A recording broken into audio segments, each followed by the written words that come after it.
That's what you should call the episode. I don't know about you, but here's episode 22.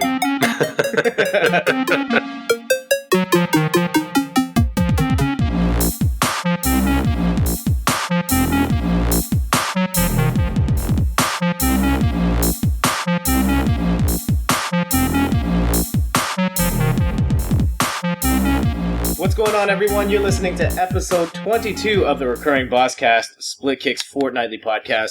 I'm Jett from SplitKick.com. With me is Jason from Inside Gaming Daily and Slick Gaming. It's good to be back. And Matt from Biff Bam Pop and the Screaming Ego. Jesse and the Rippers are back together. Woo!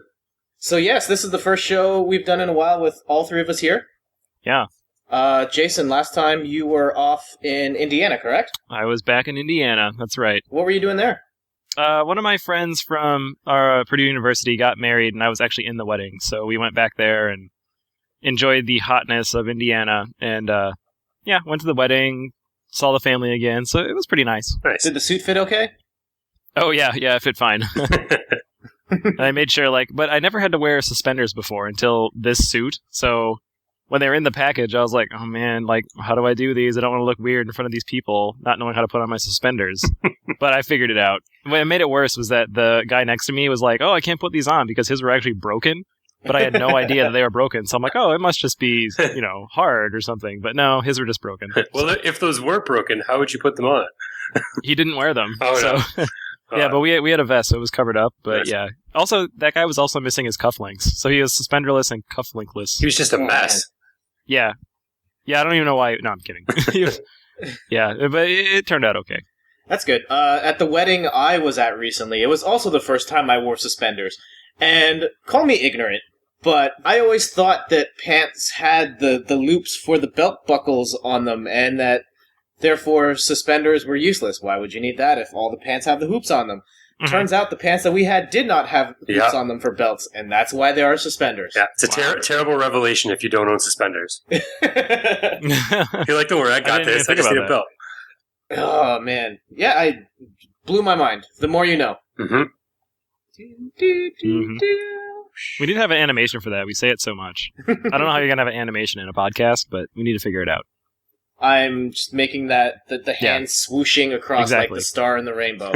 Just splice it in. So did you have a good time? Yeah, it was nice. And seeing the family again was good. We planned out every day down to a T. We're going here this day. We're eating this food tonight. All these things. But we were so busy, so I couldn't quite see everyone as long as I wanted to. But it was okay. I mean, it was good to see everyone again. And safe trip, easy flight back and forth. So it was cool. Nice to be back in California with all of our nice stuff, and then, the nice weather. Yeah. So, yeah, I think it was 100 and some degrees the days before the wedding. Then the day of the wedding was still in the high 90s. And, of course, it's outside, and, of course, there's no shade. Mm-hmm. So I never had my shoes ever get that hot in my life. And just standing there, I thought they were going to just be burnt when I took them off. They were so hot. It was ridiculous. Matt, what's going on with you? You know what? Not a whole lot. It's kind of a boring week for me. I'm playing more of the games I bought on the Steam sale. Yeah. Wow. Proud of you. I know. I've been getting through them. You're one of 100 people. 1 out of 100 would do that. I know. Well, the thing is, you just buy things that, you'll eventually get around to playing. Hopefully. You don't play 90% of them. Mm-hmm. Except for Evoland. That's pretty cool. But Evoland? Yeah, Evoland. Jet and I talked about it last podcast. It's basically... It's awesome. It's essentially, I'll just recap. Everybody's already heard it, but it's an RPG that takes you through the history of RPGs. So you start off and you're this sort of pixelated, monochromatic character, and then you unlock things by opening chests. So you unlock 16-bit color, then you unlock 32-bit color, you unlock the ability to move left and right, and smooth scrolling, and then you unlock all the abilities to open chests and get weapons and whatnot. And eventually it turns into almost this Final Fantasy VIII pre-rendered background RPG with quests and all this kind of stuff. So that sounds incredible. Yeah, very Zelda-esque in the dungeons and all that stuff. So yeah, it's pretty cool. So I did play a lot of that, but life-wise, not a whole heck of a lot. My boss went on vacation at work, so I got the run of the show over there. Ooh. And it's interesting. All right. Yeah. As for me, these last few minutes, I've been staring at my shoulder. Not because I'm not interested in what you guys have to say. Sure, Jett. So let me set this up. I have grown up my entire life thinking that I am impervious to sunburns. Okay. So maybe it's Is it a Filipino thing? Yeah. Maybe it's a Filipino thing. So I grew up as a kid thinking I couldn't get sunburned. I just go outside. I get dark, and that's usually what happens. Then when I went to the Philippines, I got sunburned really bad, and I chalked it up to the fact that it was the sun. And for whatever reason, the sun's different over in the Philippines than it is here. Well, they have a different sun. It's proven. Yeah, everyone knows that, Jett. Yeah. So as you guys were talking, I glanced over at my right shoulder, and the skin on top appears oddly white, and I think it's peeling. And what is happening? I don't know. I think I'm falling apart. Isn't this how the new Wolverine movie starts? He's impervious to death, and then all of a sudden isn't anymore. I haven't seen it, so I don't know. Let's say yes. I think that's about right. Yeah. So I've got a sunburn now, which means I think it's a sunburn. I need someone who knows sunburns to validate whether this is or not. But otherwise, yes, that means now I am mortal again. Yes. It bleeds. We can kill it. Otherwise, I saw Pacific Rim. And how was it? That's a movie. Yeah. People seem to like that one a lot. I thought it was okay. Yeah. Just okay. Do you watch Sons of Anarchy at all?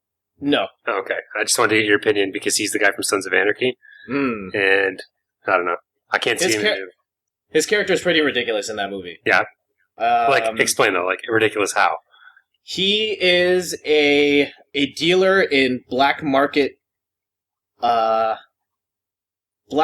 monster body parts. Oh yeah, typical. Yes. Yeah. And so find one of those in every city.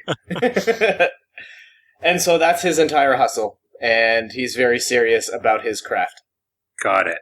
So I thought it was okay. The fighting, when it happens, is very cool. There's a good amount of it. It's just all the talking that leads up to the fighting. So there's one fight scene at the very beginning, and then it takes about 45 minutes or so before any other fighting happens again. Oh. And the stuff in that 45-minute block is not very good. It's kind of dumb. That stinks. And not even in the, haha, this is dumb, I'm still having fun though, dumb. It's just not that great. Like Sharknado fun? It's not Sharknado fun. No, not at all. Now, if you had to rate compared to the battles in Sharknado, how would you rate it?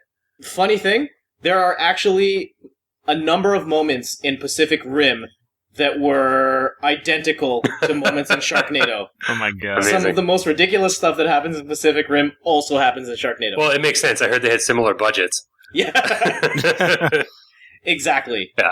I think between the two, I still had more fun watching Sharknado. Probably. It's amazing. You know, my parents texted me 2 days ago saying that they just watched Sharknado. And I haven't even seen it yet. So I'm like, you guys beat me to it. And they're like, yeah, we saw it. Now we kind of want to see the second one. So. Hold on, guys. Breaking. Steph, can I bug you for 1 second? So I've been talking about this weird thing on my shoulder that I think may be a sunburn. Oh, you have to validate? Get Dr. Steph. Yeah, Dr. Steph is here. Right here. It's peeling and stuff. It's totally a sunburn. Damn it. He's mortal. Sorry, Jett. Yeah. Steph just said, welcome to the club. Oh. Jett's whole world just got turned upside down. Mm-hmm. Yeah. Steph, I was joking on the show that, because I talked about my imperviousness to sunburn, and now apparently I have a sunburn here, and it's totally the same plot as the new Wolverine movie. Oh, snap. You flew too close to the sun, you got burned, Jett. Yeah. But if you wake up with claws, she might want to run. That would be totally rad. Oh, man. Yeah. Worth it. All right, let's talk about some game stuff. Let's see. Jason, what are you playing? Game stuff. Well, before I forget, I do want to mention that I went to California Extreme.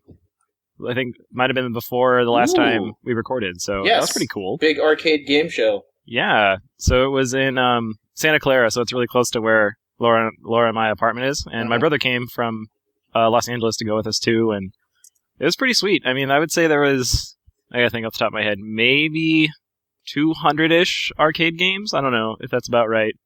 And then an equal-ish number of pinball games as well. And it was pretty fun. So lots of classic titles. It wasn't really anything beyond the year 2001. So it was a lot of older stuff. And I had a good time. It was pretty neat to see a lot of the more hard to find games. So like the Spider-Man beat 'em up game that was there. Like, you don't really find that one too much. Every possible version of Street Fighter 2 was there. Oh, actually, Street Fighter 1 was there. The very Nice. first one. Yeah, so it was funny, Jett. We were just talking about it, and I finally got to play it, and it's still really hard. Was it the one with the pressure-sensitive buttons? I don't think so, Okay. because it had 6. You know. Okay, then no, it's not. Yeah, then no. Yeah, I wish that would have been pretty cool, but it was fun. So overall, I had a good time. We think we'll go back next year, and yeah, it was cool.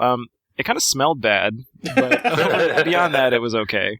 So I really enjoyed playing The Grid, which is one of the games I was looking for. And it's by Midway, you know, the guys that did Mortal Kombat and all that. And it's a third-person action shooter. And you can link up 4 machines at once. And it kind of reminds me of Quake 3 Arena, where you just run around killing people over and over again. But it's in an arcade setting, and it was really fun. And there was always lines to play it. It's a neat experience that you only can get in the arcade because it was never released otherwise. So yeah, that alone was almost kind of worth it just to play it. Nice. But yeah, so I did that. Anyways, beyond that, I actually was able to snag a few pretty sweet reviews of the past, well, I guess month now. So I finished Project Cross Zone, which we were talking about last time, and I also played and finished Shin Megami Tensei 4 for the 3DS. What did you think of Cross Zone?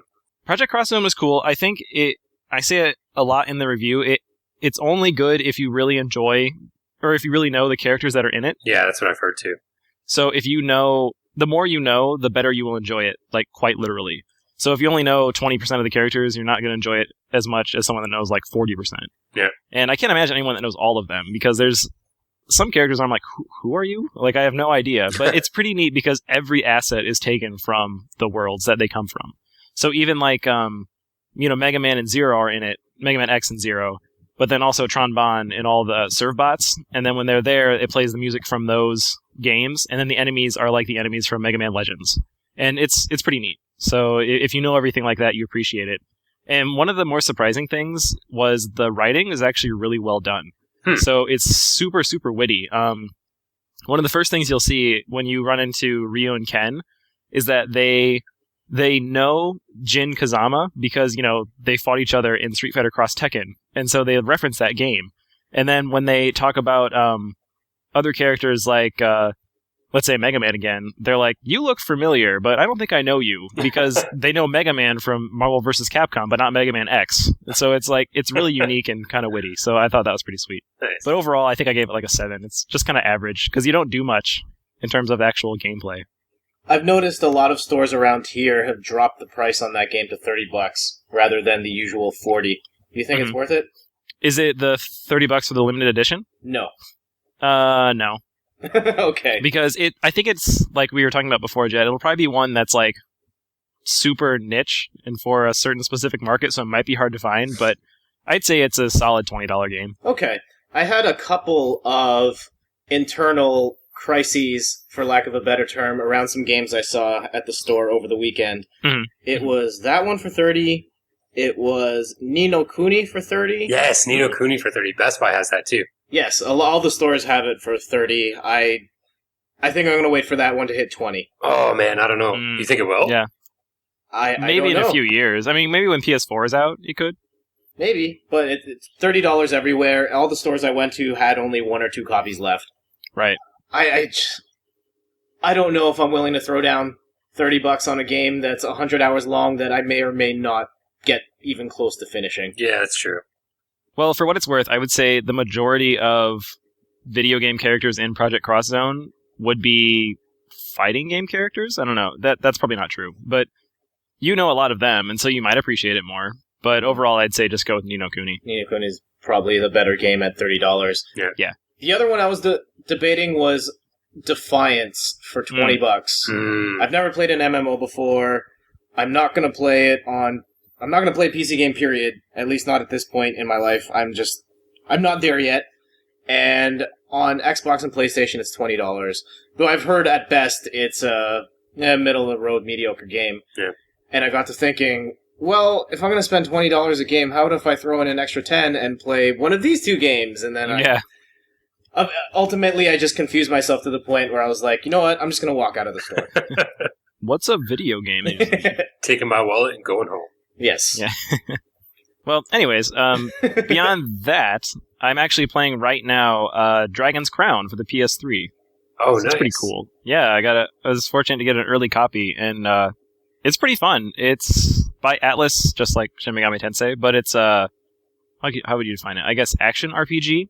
So it's really reminiscent of Castle Crashers in terms of gameplay.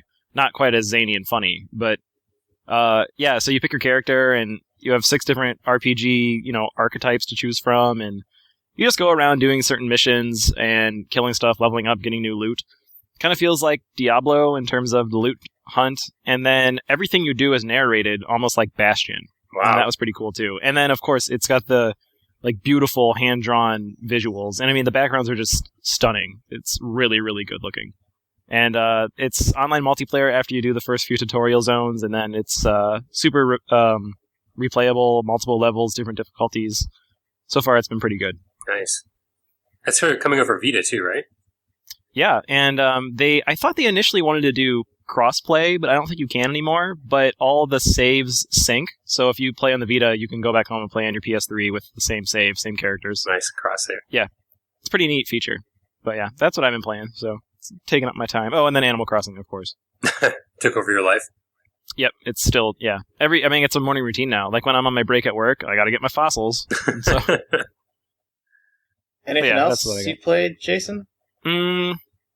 That's pretty much what I have right now. So just those 2. The only reason I say that specifically because there's another pretty high-profile game on the outline that you have written here. That if you have played it, it's definitely worth talking about. What? Wait, where? Shin Megami Tensei 4. Oh, I talked about it. Oh, wait. Come on, Jett. I remember you were talking about like Project Cross Zone and then Dragon's Crown and. Wait, did I miss SMT4? You did not talk about that. You talked about Project Cross Zone for a while because Matt asked about it and then went into Dragon's Crown. Oh. I swear that is what happened. Really? I could have swore I heard him. Oh, anyway. Well, anyways, yeah, Shin Megami Tensei 4. We're all just lost. Yeah. Obviously, we have no idea what's going on. No. Yeah, I think you're right. I must have missed it. Anyways, yeah, Shin Megami Tensei 4. I played that, and I finished that one, too. So, it's good. It's an interesting game because it's for a specific audience, but it has broad appeal, but I feel like the mature tone of it won't reach out as well on the 3DS as a game like, say, Fire Emblem would. But it's still really good, and for Shin Megami Tensei fans, it's a really fun game. But for strategy RPG fans, you have some better choices, namely Fire Emblem. Yeah. And, yeah, quick review right there. So as someone who's not really familiar with that particular franchise outside of Persona 4 Arena, how does Shin Megami Tensei and Persona connect? Sorry, I just took a drink. They're all in the same universe, but all of them are not quite connected. So SMT4, the one that I just played, is the main, well, I guess 4 games now, the main line. And then Persona is a spin-off. Devil Survivor is a spin-off. Devil Summoner is a spin-off. And there might be one more I'm forgetting. But they all are in the same universe because they all share similar aspects, namely all the demons and stuff. And so I've still not played Persona 4 Arena, but can you do like summons in there? Like is Jack Frost in it and things like that? And I don't know. There are. What do you mean by summons? When I'm fighting as a dude, I can hit the button and then the big magical figure comes out and hits other people with a stick.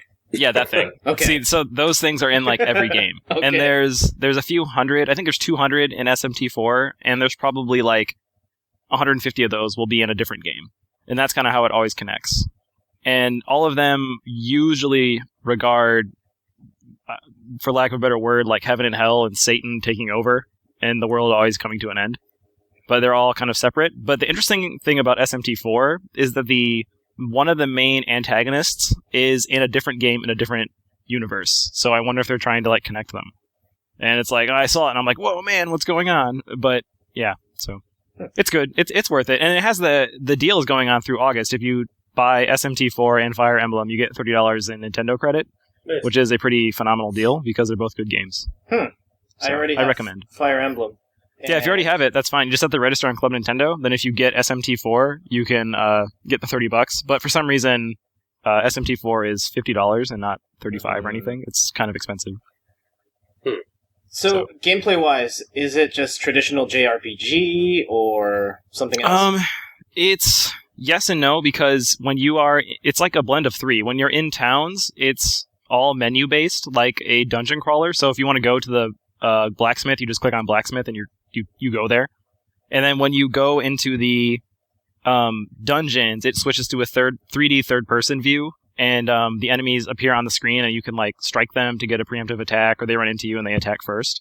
And then when you go into battle, it is a turn-based like 2D strategy RPG game. So you just, my attack is better than yours. I kill you before you attack me. Things like that. It's good. It's fun. It's very addictive. Oh, and it's super, super challenging. So, like a lot of the SMTs, you'll die a lot. Like, a lot. All right. Maybe then, instead of spending $20 on Defiance, $30 on Ni no Kuni, maybe I just save up and spend $50 on this. And then get $30 back. Heck, you could get $30 back and almost have enough to download one of those other games. Project Cross Zone or something.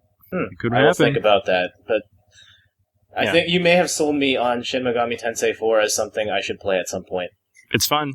And I heard they're still making that Shin Megami Tensei and Fire Emblem crossover game too.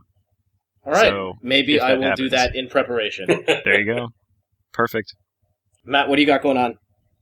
So I played, I got Sleeping Dogs in the Steam sale, and I played a bit of it on Xbox 360 prior, but I didn't really get into it. And then it was my brother's copy, so he took it back, and then I never got to do anything with it. But I got it in the Steam sale, and it's awesome. I love Sleeping Dogs. Yeah, it's really fun. And Jason, you'll be happy to know that I started playing Borderlands 2. Nice. Yeah, I started getting into good. it. My brother and I have been he bought it as well on the Steam sale, and we've been doing the multiplayer on it. It's awesome. You know what, though? I played a little bit of it single player, and it's not as fun. Like, it's so much better with multiplayer.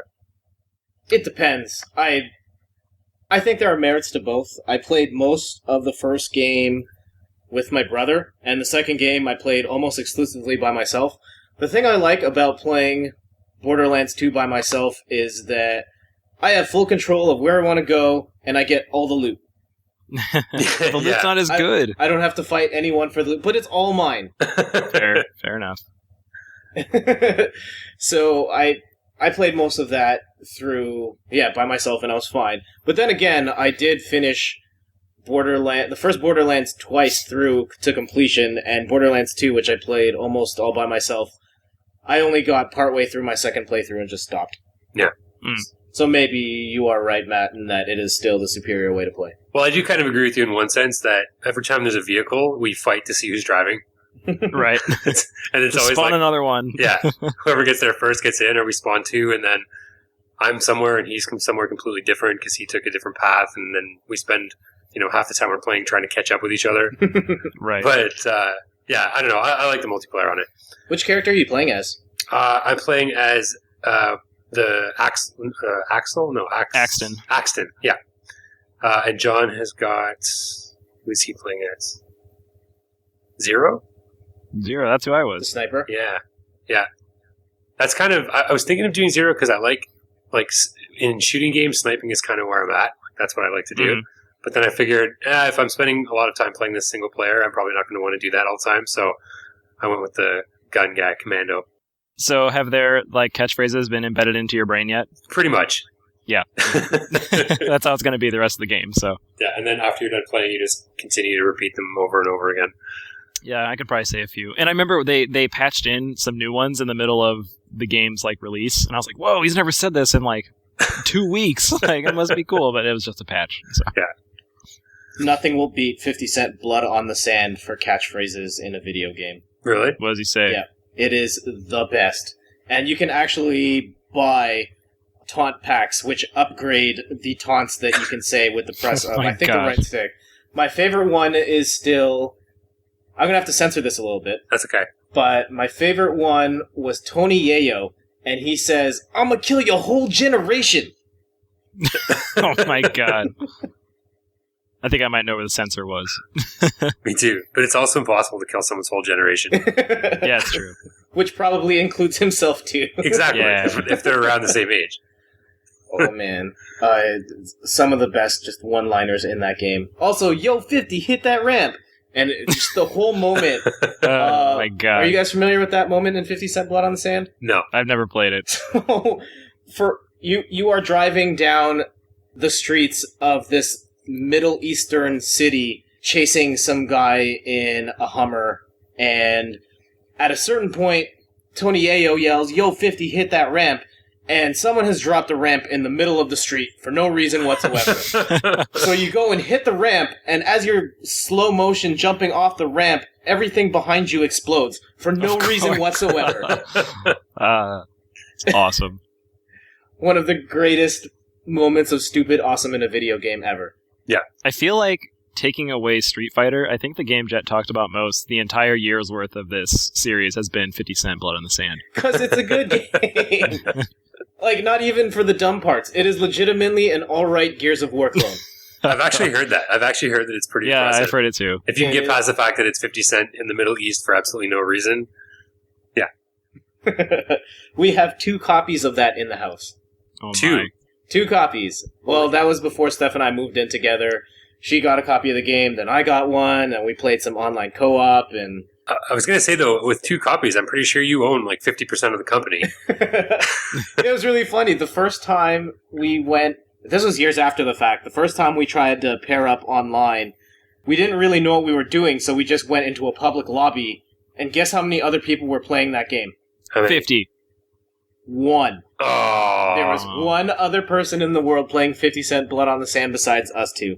Wow. That's sad yet surprising. And then he's like, so you want to join a made group? Yeah, so much of the percentage. Yeah. He's probably been in there for weeks. Like, it's just been barren. It's like, oh my god, there's 2 people. I swear. Man, without another person, I'm never going to find out if I get the skull back. Yeah. Who's going to tell me to hit that ramp? You should have just started a match with him and then quit. Because it would have probably devastated him. Wait there for so long. Yeah. He's still waiting for you to play, Jett. Yeah. So, speaking of killing entire generations, I played Hotline Miami. I hear there's a lot of killing in that one, too. There is Yeah. a lot of killing, but that game is so frustrating. I think I maybe played for about 15 minutes, and I actually couldn't play it anymore. I was frustrated with it. It's like everything has to be so accurate, and it's sort of like an up, down, left, right. Like, you can't go like diagonal up, down, left, right, diagonal. But it's so like rigid, and you have to hit people at certain angles, and they can hit you from practically anywhere. And yeah, like there's this one part I played. You have to go around the staircase and kill a guy, and then when you kill him, 2 more guys come in, and you have to kill both of them. And it probably took me like 15 times to do it. And then I got past those guys, went to the next room, and a guy snuck up and killed me. And I was like, I can't do this anymore. I need to stop this. I'm going to go insane. Yeah. But I think if I had a little bit more patience with it, it might be a little fun. But it was just way too frustrating for me. You guys a lot should of try people it, do love that game. Yeah. But everyone says it's either they love it because of that, or they hate it because of that exact same thing. Yeah. It's just when you're so used to being able to have free movement, when it restricts you to the literally like up, down, left, right, and diagonals, you can't like have that free sort of roaming to get in the right position all the time. So you kind of have to plan out your route to every enemy. And it literally became that. It became me memorizing the path that I took and ultimately getting through the level because I memorized all the turns and spacebar presses and mouse clicks. So, yeah, I don't know. I have to give it more time, I think. I mean, it looks pretty cool. It reminds me of what's the other 8-bit sort of Grand Retro Theft Auto. City Rampage. Yeah, Retro City Rampage. Yeah. Kind of reminds That's me of what, when you were describing it, I'm like, that sounds way familiar. It looks cool, but just based on what I've heard about the gameplay, it sounds like something I don't want any part of. Yeah, I mean, I got it for cheap. I don't think I would have bought it otherwise. And I don't know. Like I said, I'll give it a bit more time, but I don't really think I'll be spending too much more time with it. Yeah. Fair enough.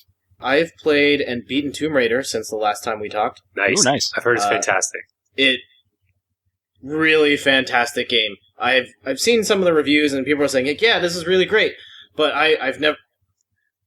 I've never really played a Tomb Raider game before. I've played a little bit of the old PS1 games where it was at a demo booth and I tried it for a few minutes and went, oh, this is dumb. Or the last one I played was Tomb Raider Legend. And I played the demo of that for an hour and went, yeah, no, this isn't for me. And But everything I saw leading up to this reboot, I thought looked really great, and eventually got around to it, and man, that game is amazing. That's good. The action is spot on. It's really exciting to get into gun battles. There's lots of movement, because you're doing a lot of zip lining and jumping from place to place. There's still a lot of things to explore and puzzles to solve, but I feel like it's a lot more streamlined and just better executed. And I just was fully engaged by that game from beginning to end. I've heard it gets pretty brutal in parts, though. What do you mean by brutal? Difficulty? Or No, I mean, like, content-wise. Like, it's sort of... All the death scenes are horrific. Yeah, that's what I mean. Yeah. I think I remember seeing one online where she gets, like, pierced in the neck. That's every death scene in that game. They're a bit much. I didn't die too often in that game, but yeah, I think they went overboard on those death scenes. She did not have to get killed that badly. Compared to, like, The Last of Us death scenes? Yeah, no, not even close. No, Tomb Raider is way worse. Wow. I'm going to go out on a limb and say this. Tomb Raider is better than The Last of Us. Really? Yep. I went there. Wow. Cue the Twitter rampage. Yep. Tomb Raider may be a little less ambitious, but it executes on its ideas to almost perfection. I mean, that's all that matters, really. Yes. And I enjoyed my time with that game from beginning to end, unlike The Last of Us, where I was kind of bored for the first half and it didn't really pick up till later on. Until... Yes. Huh. Spoilers. Well, you don't know. You don't know the context of why. Maybe it's 20 years later and doing a photo shoot for Sports Illustrated. Maybe doing a duet on Informer. Like, who knows? You know. I gotcha. Yeah. Man. Well, now I know it can't be any of those things, so... Throwing in some CanCon there for you. There you go. Jason, are you familiar with CanCon rules? CanCon? No. Okay, so one of the weird things about Canadian culture is that Canadian government wants to protect Canadian music. So there is a law in Canada that states that if you are running a radio station that plays music, at least 35% of the music you are playing has to be quote-unquote Canadian. Wow. So there are ways of classifying what Canadian is. There's four things. There's the person who performs it, the person who writes it, the person who produces it, and then I think the place where it was recorded. I think it's one of those four things. And before it had to be all of those things were Canadian, but then there were a lot of major Canadian artists that didn't qualify because even though they were a Canadian artist, all the other three things were American, so they've loosened it up to at least two. So that kind of leads to a weird thing in Canadian radio where it's just like, oh yeah, that's an awesome song, and then, oh, this no-name Canadian song is on. Switch. That's kind of weird. It was the worst on hip-hop music in a pre-Drake world where you'd be listening to Tupac and Biggie, oh great, and then it would just be no-name rap artist, or at best you would get Choclair. Cardinal Official before he blew up, and it was just the worst. Yeah. Sounds no offense to other Canadian music artists, but... So that means we get a lot of Avril Lavigne here, and Nickelback, and Shania Twain. Not necessarily because their music is hot right now, but because they have to meet legal requirements. What about the Biebs? Yes, Justin Bieber gets played here a lot, too. Yeah, and I think he probably accounts for about 30 of the 35%. Yeah. Yes, on the pop music stations here, for sure. Wow. Well, anyways. Yeah, so video games. Yeah. Video games. I started playing Saints Row the Third.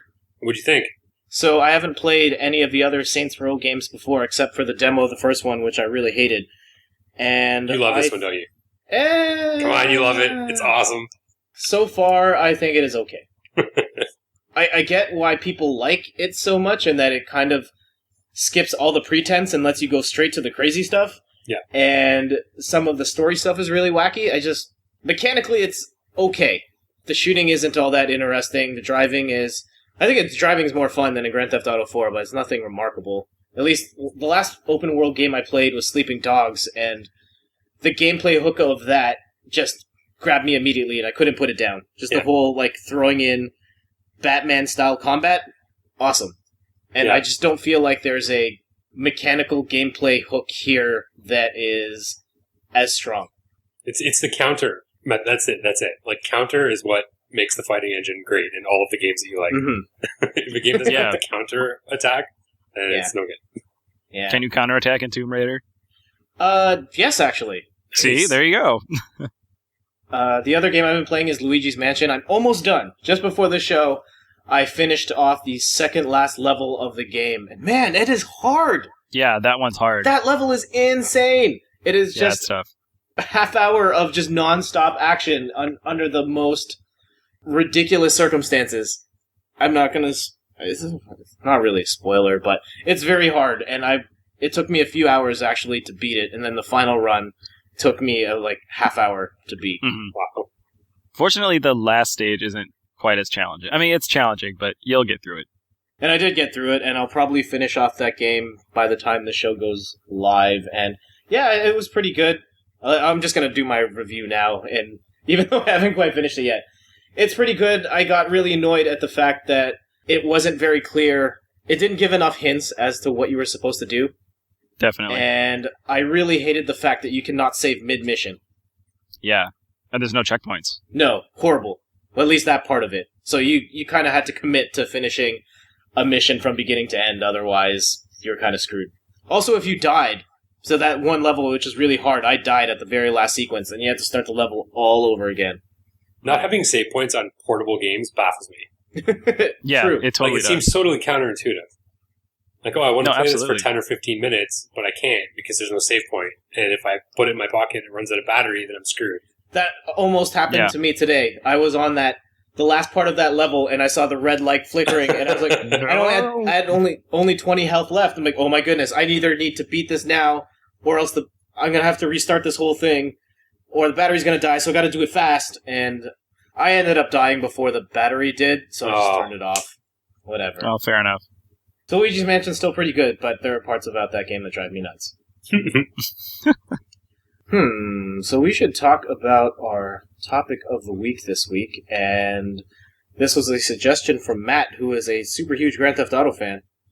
So let's talk about all things GTA, in anticipation of GTA 5 coming out later this year. What day is that supposed to come out? September 17th. 17th. Mark Yeah. down.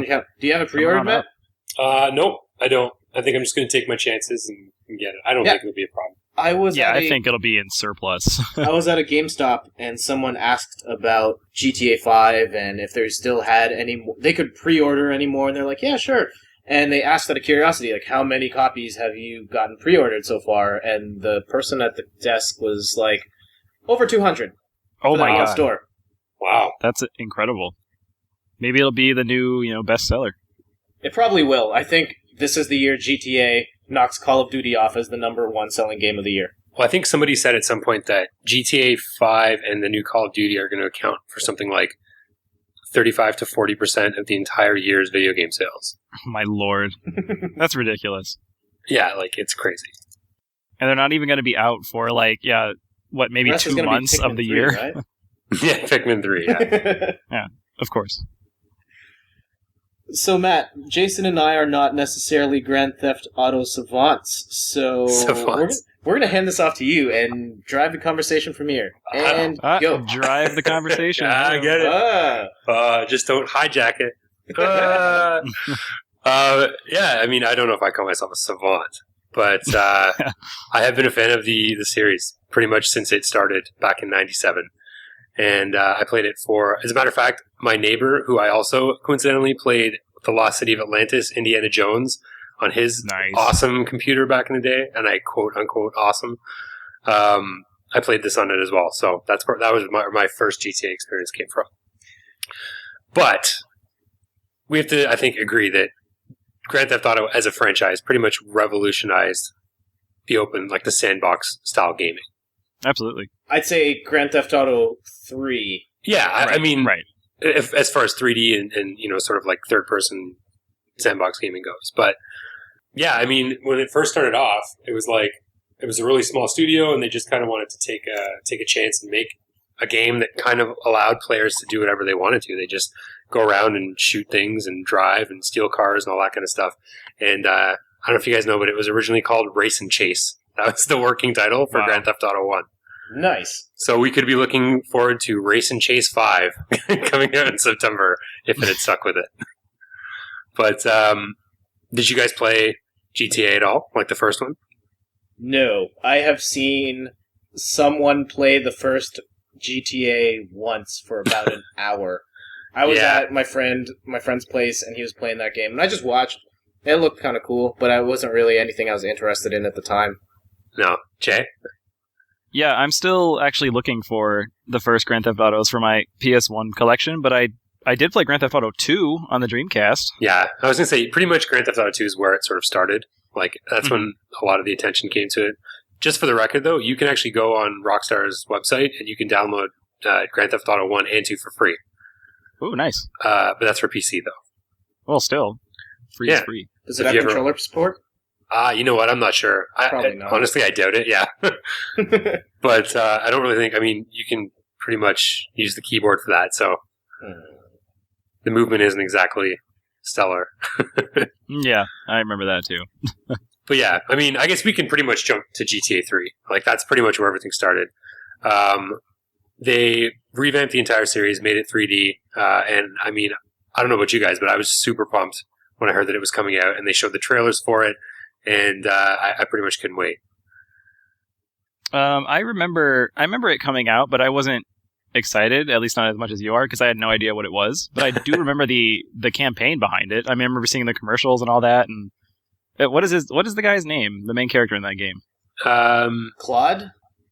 Yeah, is that who it was? I remember in like the promo they had him holding like an AK-47 walking towards the screen with like an explosion in the background or something. Yeah, I think that's every GTA.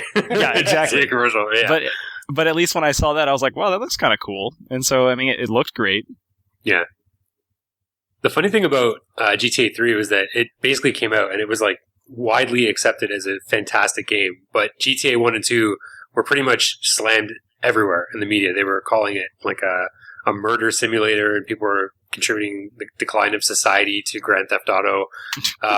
It was pretty bad, but kind of that's what sold the game. I mean, word of mouth traveled. People were going, "Oh, why are they talking about this game in this way?" And it really piqued people's interest, and I think that's kind of what set Grand Theft Auto 3 up to be the game that it was.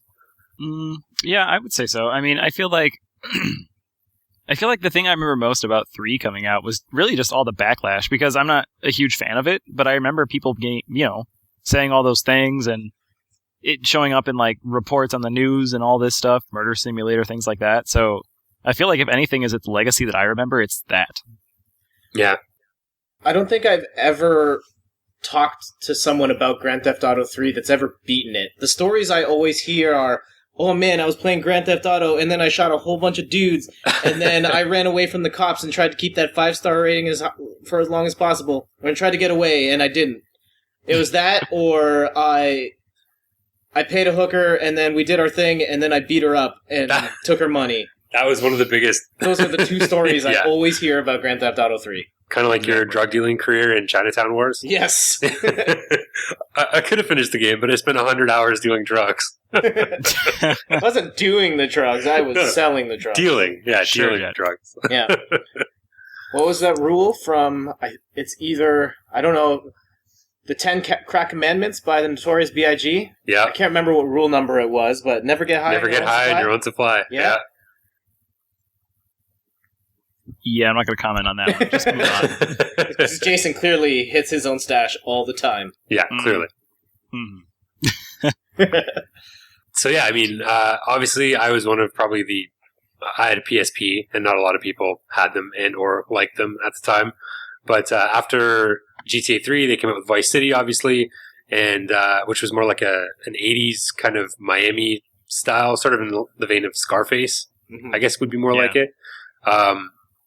And I think, Grand Theft Auto 3 and that sort of went hand in hand. It was the same engine, same sort of visual style, but again, set in the 80s, had all the 80s nostalgia, the 80s music.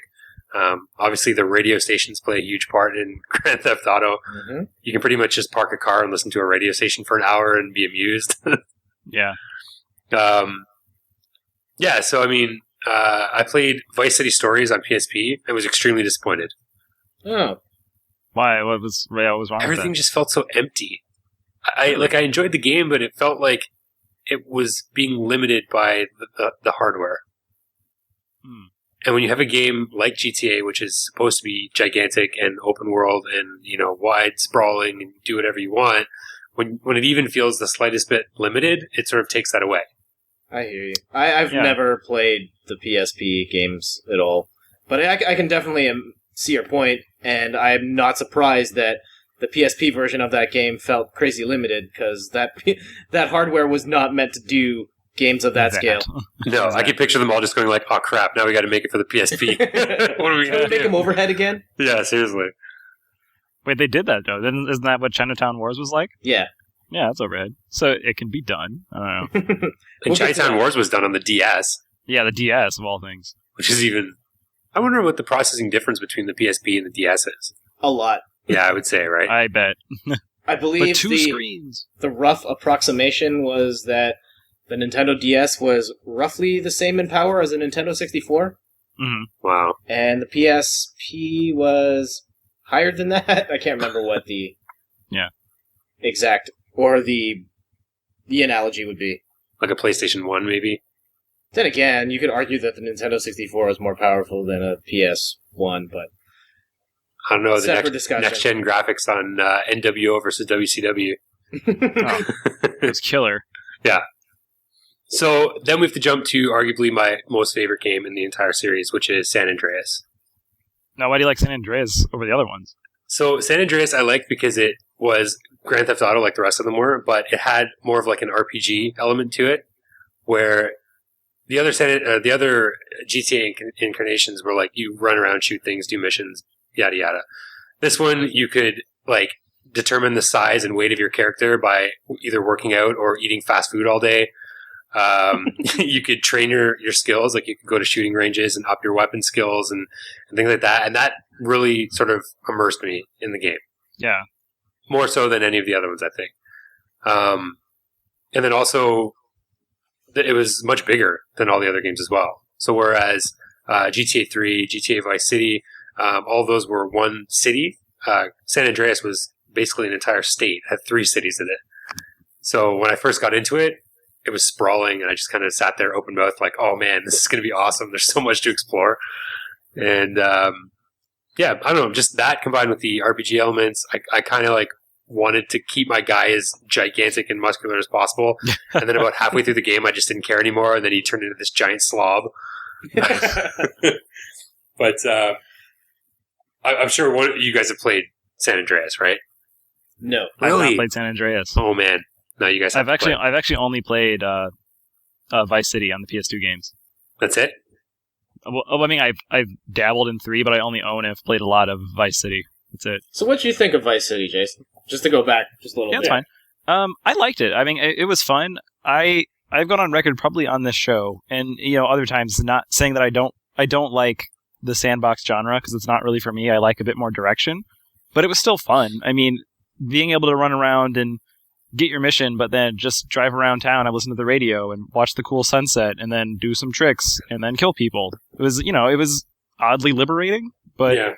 I mean, the sense of freedom that it handles in execution is fantastic, and that's what makes the game fun. But after a few hours, or I guess maybe it was like 2 weeks of playing it every now and then, I was pretty much done. Because, I mean, the story didn't really hold me. It's not for me, but I like it, and I definitely see why people like it a lot. That was actually one of the things that I always hated/loved, is you'd be in the middle of a mission and you'd see a ramp, and you would immediately have to stop doing your mission and try and find a way to jump the ramp. Exactly. It's like get the camera to turn to that cool view as you land and get money for some reason. Yeah, your stunt bonus and everything. Yes, good times. And then there was I like using all the cheat codes. That was fun. So people would chase me, and then I would just run into a tank. Be like, yeah, nice try. Yeah. I did that a lot with Saints Row. Oh, yeah? Yeah. Tons of just give myself the most powerful weapons and just run around blowing things up. I never played Saints Row 1. I've dabbled in 2, but I always thought people said it was like Grand Theft Auto, but more ridiculous. It's exactly it. It's more ridiculous Grand Theft Auto. That's and like, exactly is it ridiculous like because the story is weird, or is it ridiculous because you can hit people with certain objects? All of the above. Oh, okay. The story is ridiculous. The weapons are ridiculous. Everything you do is ridiculous. Yeah. Some of the gameplay scenarios are pretty ridiculous. Yeah.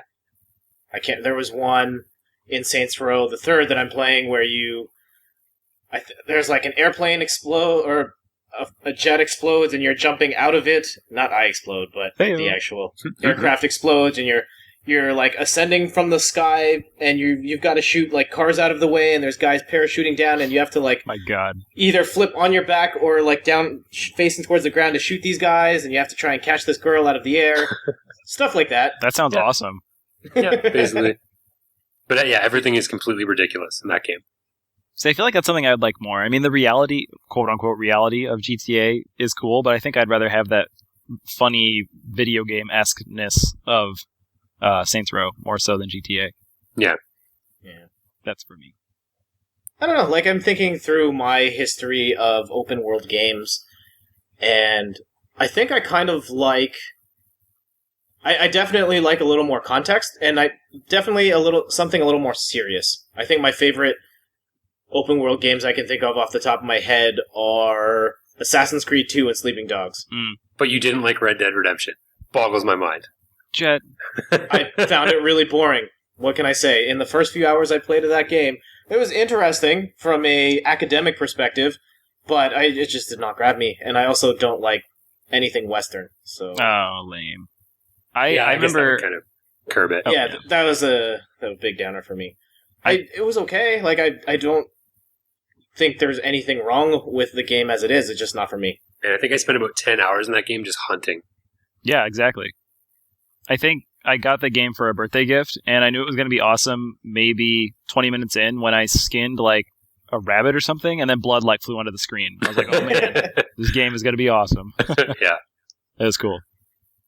But yeah, I think the freedom in that game was really fun. I don't know why I like the story more in that game, even though it's the same sort of gameplay. I guess the story is what turned me on more to Red Dead Redemption over GTA.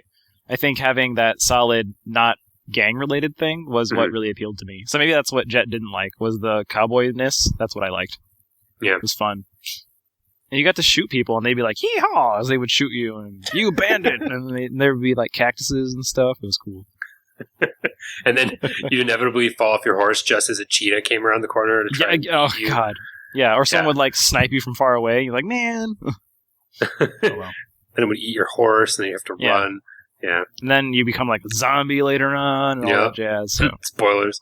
Yeah, I'm sorry. But yeah, I definitely think the subject matter in Red Dead was a lot more serious than any of the Grand Theft Auto games. Yeah, I would agree. Specifically, no spoilers. Specifically, the ending. The ending, exactly. Yeah. I don't believe any Grand Theft Auto game ever ended like that. So no, I don't think so either. I mean, maybe 5 will, but I don't know. Yeah. Speculation. Who knows? It's all going to end in that shack on the hill. Yeah, exactly. They somehow end up there. It's actually the same Western theme. It's just over the Hollywood sign. Yeah. Somebody put a thing online that said, in the shack, you're just going to find a copy of Shaq Fu. It's actually a playable version that's included. Oh, man.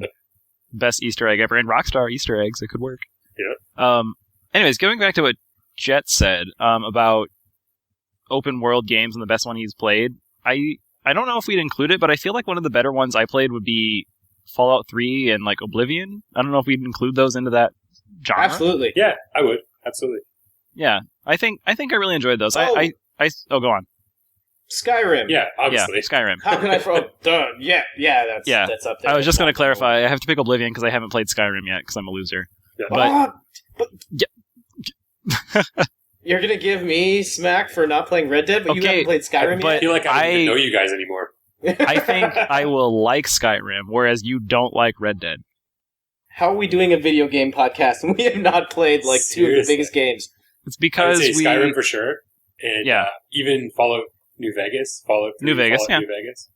Yeah, they're good. I mean, I think I like those because they were open world. That was an example where I actually wanted to explore the game. In GTA, I mean, it was fun, but in the Fallouts, we'll just say Fallout specifically, Fallout 3, I really enjoyed it because I felt like everything I did progressed me as a character in the game and in learning the world.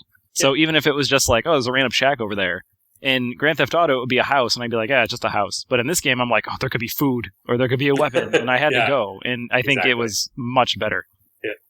I'm also partial to being allowed to do it in first person. as opposed Okay, to yeah. over the shoulder. That's true. I think it's a bit more immersive in that sense. Absolutely. Still gratuitously violent. So Absolutely. you got that going for you. I'm looking at a list of open world games here. Of course, we can't forget the Batman Arkham games. Absolutely. Right. Another game I have a soft spot in my heart for, even if, in hindsight, maybe not the greatest. The Godfather Black Hand Edition on the Wii. Never played I've it. not played that. I played that game to completion. Really? It's alright. I don't think it holds up now, but I had a lot of fun with it at the time. I loved using the Wiimote and Nunchuck to punch people in the face. I remember playing that game at a house party and just wanted to show them, like, hey, here's this world. I'm at the top of this building and we're on the roof and there's a party going on, and I was like, check out these like controls. And so I lunge forward and hold the triggers between the nunchuck and the remote, and I grab this girl and then I walk her towards the edge, and then I push her over the balcony. Oh my god. And then my friends just looked at me really awkwardly. Like, why did you do that? Why did you kill her? You murderer. Yeah, It's like, deserve it. that was part of the story, right? You had to do that, right? No, I just did it just to show them how cool these motion controls were. So you pick murdering this woman? Oh, Jett. Doing drugs, murdering women. What have you become? Other random open world games. Burnout Paradise. Crackdown. Oh, Crackdown. Yeah, I guess. Yeah. Harvest Moon, they list here on Wikipedia. Harvest Moon? No. I don't know if I As can a toss Harvest that. Moon fan, I'm going to say no. Yeah. All right. We probably should let's refocus. So we left off on We only have one more. The big one. Chinatown Wars. Yeah! Drug No. dealing. Oh, Let's that's go. true. So I personally, I know cocaine is the high, most popular one. I personally thought that the deals were usually best on heroin. You could usually buy low on those and sell high. Got it. Good. Yeah. Well, I'll keep that in my Yeah, drug dealing just repertoire. I was able to get the most profit off of heroin rather than cocaine. Yes. As a rule of thumb, that's Yeah. good practice. I Matt, learned so just much keep about going. drug dealing from. Yeah. Yes. Okay. So GTA 4. Yes. So GTA 4. That was the first Grand Theft Auto game I played. That was arguably, I think, probably the most played one. Easily the highest selling one. Probably the most well received. I think like 40 Game of the Year awards. Sold 3.5 million copies on its first day. Mhm. Over $1 billion and a half dollars worth of sales in its first week. It's ridiculous. It was, I mean, I think it was attributed to the fact that it took away the sort of cartoony graphics that the other ones had, and it really sort of made everything lifelike, realistic. The city, everything. Oh, also, it was the first one on PlayStation 3 and Xbox 360 for the next gen consoles. So the graphics looked great. Everything was crisp, and yeah, I think that was kind of a huge selling feature for it. And then obviously the commercial with him walking away with a rocket launcher, like all of the other commercials. Like all the other ones. You did graze on a point there. The whole it was on PlayStation 3 and Xbox 360. Up until that point, those games were either exclusive on PlayStation, or they came out first on PlayStation, or they were just best. GTA San Andreas, I think, launched PC, PlayStation, and Xbox first, and then I think it got a PC port. That's right. And then Vice City, I believe, same thing for Vice City. And GTA 3, I think, was the same as well. They started PlayStation 2 and then Xbox, and then PC ports. All right, yeah, just because as an outsider looking in at the time, I always associated Grand Theft Auto as a PlayStation thing. And then when I got a 360 and Grand Theft Auto 4 came out, I said, all right, I probably should give this a shot, see what all the hype is about. Yeah. And at the time, I really enjoyed it. I wasn't working full-time at the time. I had a couple of part-time jobs, and just any time I was at home just playing that game, and I really liked it. I'm just trying to think in hindsight. The one thing I did not like as much was Nico himself. Really? Really? I thought as a Why not? character... He was my favorite part of that game. Yeah, I thought he was good too. I didn't like the fact that he seemed very half-hearted. Like, the game was just in this weird...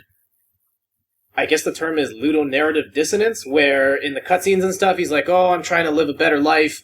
I just want to get out of this hustle, and then you go and shoot 500 dudes. Yeah. And he goes back and says, oh, I don't want to do this anymore, and then just keeps doing it. and doesn't really show any. Like, I get he's a flawed character, but it just doesn't handle that part very well. Yeah, there was I would say. Go ahead. From a story perspective, something like The Last of Us and Joel, they do that kind of struggle a lot better. Yeah, that's true. I mean, there's a certain disconnect between watching a cutscene of him saying, I don't want to be violent. Like, I want to get out of this life and I want to do this. And then having him drag somebody down the street in a car going, it's a tough world, too bad. You know what I mean? Like, yeah. Yeah. So do you play those games to completion, Matt? I've played them to completion. Wow, nice. Yeah, and it's bad. GTA 4 was the first game the first Grand Theft Auto game that I literally played almost entirely through the storyline in one shot. Like, I didn't really kind of go away from the storyline for any length of time. Mm-hmm. And then I went back afterwards and did a whole bunch of other things. But I found Nico to be really sort of, I liked him as a character. Yeah, I liked him too. I thought he was fun. At the time, I thought he was okay, but then playing the expansions, Lost and Damned and Battle of Gay Tony, I was just playing those and I was like, yeah, these guys are way better. Yeah, Lost and the Damned is awesome. If you're a fan of Sons of Anarchy, you'll like to play Lost and the Damned. And Gay Tony was my favorite. Yeah, Gay Tony was good too. Well, and let's not forget Chinatown Wars. Yes, right, of course. That was a given. Drug dealing, the game. I would buy a game that was only drug dealing in that. I mean, I know there's Mafia Wars and stuff, but if it was just the full... You take the GTA engine, and yes, you get guns, but all you do is sell drugs. I would do it. Especially when you release it for the DS, which is predominantly a child system. Yeah, exactly. Make it worth it. I need to get on that. How do you write a design document? I will... You know what? There's a Rockstar studio opening up close by where I live. We'll just go. We'll go down. Yeah, just go. Right after this, I'm going to erase these show notes, and I will put in my idea for just a straight-up drug dealing game. We'll go down. We'll present your case. Yeah. We'll see. You can release it for the Oculus Rift. Yes. Mm-hmm. Yeah. And we will... What will we do? I want it to be annualized. So every year, maybe we'll add some new territories, and... we can do monthly patches on new updates on drugs. Nice. And make sure that the market prices are accurate. Yeah, absolutely. We'll have to poll the neighborhoods. Yeah, absolutely. I think for irony, you should start the game with those old symbols like winners don't use drugs, and then just play the game. Yeah. Oh, man. That'd be awesome. When you said you wanted to be annual, the imagination in my mind was just the, Microsoft Flight Simulator 2014, but it just says drug trafficking, and then someone shooting a line. And then just as you release more games or updates in the series, the stakes get higher. Like you could do cross-country deals where you have drug mules and people are sticking drugs up their butt and trying to cross the border. All of that type of stuff. I find it very disturbing how much you've thought about this. Yeah, I was going to say, this is not the first time you've discussed this. Exactly. Oh my gosh. Does Steph know about this? Yeah. No. I mean, online co-op, it's team-based match of the... Well, it could be a three-way thing. There's a group of cops, a group of drug dealers, and a group of buyers. And I don't know how that all works, but you could probably put it together. I'll put it together be awesome, and however it works. It. Yes. Yeah. Then they can introduce fictional characters as well. You could have a mission that takes you up against Walter White from Breaking Bad in the meth game. Ooh, nice. Yeah. That would be a mini game of the actual cooking of the drugs. Yeah, you have to get it just right. So I'll ask the Grand Theft Auto guys to license out the Cooking Mama engine. Exactly. Nice. And amazing. Put that in there. Yeah. And then you have to get the best drugs possible. It raises the price. Mm-hmm. Oh, exactly. Man. All right, so a little bit of Lemonade Tycoon in there too, yeah. Yeah, absolutely. Mm-hmm. Lemonade Tycoon, a little bit of Drug Wars. You remember the old PC Drug Wars game? Yep. Yeah. A little bit of that. Cooking Mama, Grand Theft Auto. I think we got a winner. Sounds like it's going to appeal to every genre and person ever. Yeah. So. Well, that and the fact it's going to cost $300 billion for all the rights. But, Yeah. It'll sell itself. Oh, absolutely. Yeah. And it can only be sold out of a trench coat on the corner, the game. Right. It is not sold in Best Buy or anything like that. You have to actually go out to the street and buy it. For the DS game, it could star kids, and it would involve sniffing markers and. So the gateway drugs are different for kids. Yes, yeah. Glue and. Wow. I thought this was a G-rated podcast. This just got real. Yeah, it did. No one swore, so I think this still counts as clean. Yeah, I think so. I think we're blurring the definition, though. Well, anyways, so yeah, Grand Theft Auto. Yeah, so GTA 5 comes out September 17th. I'm pretty excited. I don't know why I was not excited for a while. I guess playing GTA 4 and its expansions, I kind of had my fill. And then watching that gameplay trailer going, yeah, okay, sign me up. I definitely want to see where they go with the nuances of having the 3 characters at the same time. Yeah, it's going to be interesting. They actually made a mod for GTA 4 that allows you to do that now. It's totally like third party. You just go in, but it allows you to switch between a couple people. And it's completely awful looking, but it gets the job done. So you can kind of experience it before it comes out in 5. But I mean, specifically with 5, they sell you on the trailer. Even if you're not a Grand Theft Auto fan, you watch the trailer, the first thing you think of is, I got to get this game and try it. do you think the gameplay is going to look that good? Like in the trailer, or is that just, pre-rendered? I probably think it's a mix. There is gameplay video out there that you can actually see. Mm-hmm. And it does look pretty good. Yeah, I think a lot of that stuff is pre-rendered, though. Yeah. But it should look pretty good. I bet it does. Yeah. I bet it looks really good. But I mean, there's so many facets of this game. Like, you can go deep sea diving and explore underwater, places and find treasure, and go skydiving and climb mountains and go hiking and biking and motorcycling, and it's totally open world. Totally, do whatever you want. It's gonna be awesome. I was going to say they're still including multiplayer for 5, I'd assume, right? Yep, I believe so.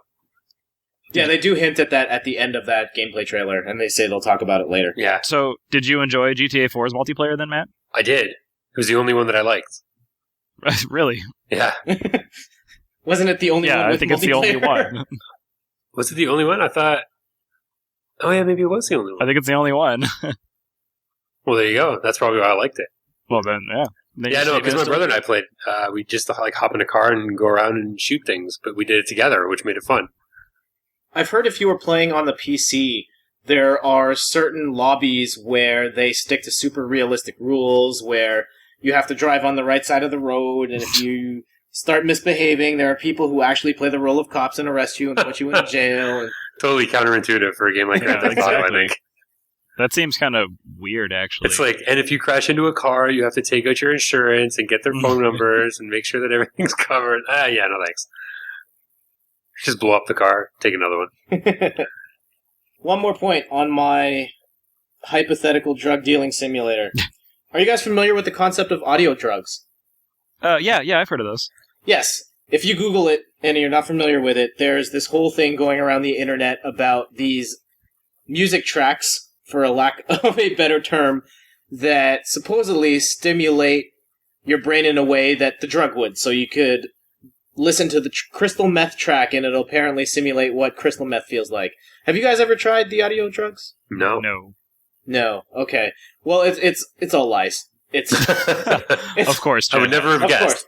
Of course, but I think that audio drugs would definitely be part of this game. Maybe it's one of the initial levels, and you're selling cassette tapes with the audio drugs on it, and it's going to be a really hard challenge to sell people on it because it's such a ridiculous concept, and it's also a whole bunch of lies. And it's cassette So, tapes. That's how you pull in Yeah. the Walking Dead conversation trees to try and sell people on audio drugs and their benefits. Wow. I'm like tallying up the rights. Yeah, exactly. Just call Telltale up. Yeah, we're just going to borrow your structure. We'll give it back. Just put Lee in there. He's actually the main character. It's like, Pre the Walking Dead. Right. Lee's backstory is the drug seller. kind of fitting. His family has relevance in pharmacy, so It's true. There you go. If you guys played Walking Dead 400 Days, there's a better fit for this game in there. That was a really awkward silence. I guess you guys haven't played Walking Dead 400 Days then. Not yet. no, sorry. Oh, you guys need to get around to that. I've downloaded it. I just haven't got around to it. Okay. I feel like it's something I got to take a day and just get through. You don't even need a day, man. It's less than 2 hours. The whole It's thing is called less than 2 400 hours. days. Less than 2 hours. Man, that's misleading. It Yeah, is I the know. shortest 400 days ever. No, I'm pretty positive I'm going to take advantage of that Humble Bundle right after we get done with this. So, so listeners, you should hurry, because the Humble Bundle is all the Saints Row stuff. Yeah, it's pretty sweet. Yeah. When is that done? 2 weeks, I think. So by the time everyone hears this, it'll be about 1 week. Okay. Yeah, But, so take advantage. Any amount will get you Saints Row the Third, Saints Row 2, Prison 2 Dark Waters, Sacred 2 Gold Edition. And if you spend more than the average, you get Dead Island Game of the Year, and you get something else. Saints Row the Third, the full package. Yeah, the DLC or something. And then if you spend $25, which to me is ridiculous for any Humble Bundle, Dead Island Riptide. Jett's favorite game in the entire world. Absolutely. Yep. I mean, The Last of Us totally ripped it off, so... That's true. Can't beat the real thing. So before we wrap up the show, do any of you guys have any last words on Grand Theft Auto? Can't wait. September 17th. I can wait. I'm not that crazy about it. So they showed a lot of activities like playing tennis and golf and stuff. Drug dealing better be in there. Otherwise, that idea is getting scooped. I am so taking that to the bank. I think I'm going to be more active in Grand Theft Auto 5 than I am in my real life. Like, what are you doing? Playing tennis? Really? No. Like in Grand Theft Auto, I'm playing tennis. Oh, never mind then. My character's so buff. Yeah. Well, you're actually doing 3 things at the same time. So one guy's playing tennis, the other one is racing down the street, and the other one's pulling off a bank robbery or something. So you're actually like vicariously living 3 lives at once. It would be pretty sweet if you could put 2 of your characters on the same tennis court and then serve and then switch to the next character and then hit the ball back. And, that'll be the first thing I try. I'm calling it right now. Yeah. Now, what if you could get all 3 guys doing drug deals at the same time? Like, one guy is cooking the drugs, the other guy this is getting out of hand. Okay. People are going to start judging if they haven't already. All right. I'm scrolling down to the bottom of this outline to wrap up the show, and I see someone posted a whole bunch of GTA stuff that may or may not have been referred to in the show. Yeah, that was me. I knew you guys hadn't played a bunch of them, so I put some stuff down there in case you want to read. Okay, I hope those were handy. Also, I don't know where the close... Oh, there it is. All right, so let's wrap up the show. Matt, what do you got going on? So the GTA 5 article that I wrote last week is, I think, going up this week on Biff Bam Pop. So you can look for that. It's basically like a look back on pretty much all of the games and, the fun I've had with them. And, new, I keep saying there's going to be a new Screaming Eagle, but our schedules keep clashing. So hopefully a new Screaming Eagle this weekend. And that's my Ron Burgundy inflection at the end. I don't know yet. The world needs a new Screaming Ego. I know. How about after this, we will take a 5-minute break, and then you, Jason, and I will record a new Screaming Ego. Done. Let's do it. Sure. Why not? Sorry, John and Ryan. Yep. See you later, guys. Jason, how about you? Sorry. Like I said before, I have the Project Cross Zone review. It's been up for a while now, and the day this is getting recorded is the day the SMT4 review is up, so that's pretty cool. And after you guys hear this, hopefully the Dragon's Crown review will be going up too, so lots of work that way. Also, with California Extreme, we took a whole bunch of pictures of arcade stuff for my Tumblr blog, A World of Games. So if you want to head over there, I'm trying to do one every day or every other day, just about different games and all the art that I saw and stuff, so that's been pretty cool. And I totally forgot, but I had my 2-year anniversary for Slick Gaming. So 2 years. Amazing. Congratulations. Yeah. Congrats, man. Thanks. Yeah, it came up so fast. So, yeah, go over there and check it out. And I give props to Matt and Jett because this past year entirely encompassed all of the Bosscast. So that was pretty cool. Nice. So it all fit with. So you can do like an anniversary article or something? I did. It's already up there actually. So you did? Okay. Yeah, nice. I talk about the future of the site and what I want, and then I get all gushy and thanking people for support. So it's been good. So nice. It's pretty cool. Great. Yeah, we're closing in on our 1 year of recording. I know. I guess since the original, currently unnamed podcast. Yeah, it's pretty crazy. Mythical episode that no one has heard. Yes. But it's out. Well, it's probably not even out on the internet. Oh, I have it saved. We need it. I have it. I have it saved too. I think that is the first episode we upload when none of us 3 can make an episode work. Yeah. For sure. I don't even know what we talked about anymore. I don't know. I honestly couldn't even tell you. It's been too long. Anyways, what do you have going on, Jett? For me, I'm working on a Kickstarter guide to Ultimate Marvel vs. Capcom 3. Nice. So if you are still feeling all excited about that game, thanks to the Justin Wong comeback at EVO, Oh, it's so good. some pro tips for you guys on how to get started on that game. If you want to go even deeper into the world of fighting games, on my blog in thirdperson.com, I have a new post that you might want to check out for the Universal Fighting Game Guide. And this one relates to frame data, and specifically how frame data relates to the concept of safe on block. You talk about Guile. Yeah, Guile in there too. Yeah. No, I thought he was like one of the original ones with Street Fighter 2. Wasn't he? Frames and like the handcuff thing? Oh, no, I don't talk about the handcuff glitch. Oh, okay. But just the whole concept of frame data and how you can actually use that math to benefit your fighting game skills. Math and video games together at last. Fighting games are all math Yeah, in a certain true. way. That's true. So if you want to check that out and learn a little more about that, the beauty of the Universal Fighting Game Guide is that these guides are relevant to any fighting game you play. So whether you're playing Injustice or Street Fighter 4 or Marvel or Clay Fighter 2. Clay Fighter 2, this will help you out. Boom. Alright, back to Split Kick. We have a review from Jeff on Attack of the Friday Monsters, which is a really quirky Japanese game. And also listen to the Rocket Jump podcast. I kind of wish our schedules, because they talk about us on the Bosscast all the time, but it's scheduled in a way where we never get to talk about their show. No. Because we're either recording at the same time as them or just before. So it's always like, yeah, didn't you hear that thing on the Bosscast? And there's no real time for us to respond, because then it's like 3 weeks later or something. Oh well. Yeah. Listen to their show, because it is pretty funny, and they talk about games and stuff. Don't forget to subscribe to us on iTunes, review us on iTunes, and on Twitter you can find us at Maddie Lang, at JJasicki, at JetLandicho, and at SplitKick.com. Not SplitKick.com, at SplitKick.com.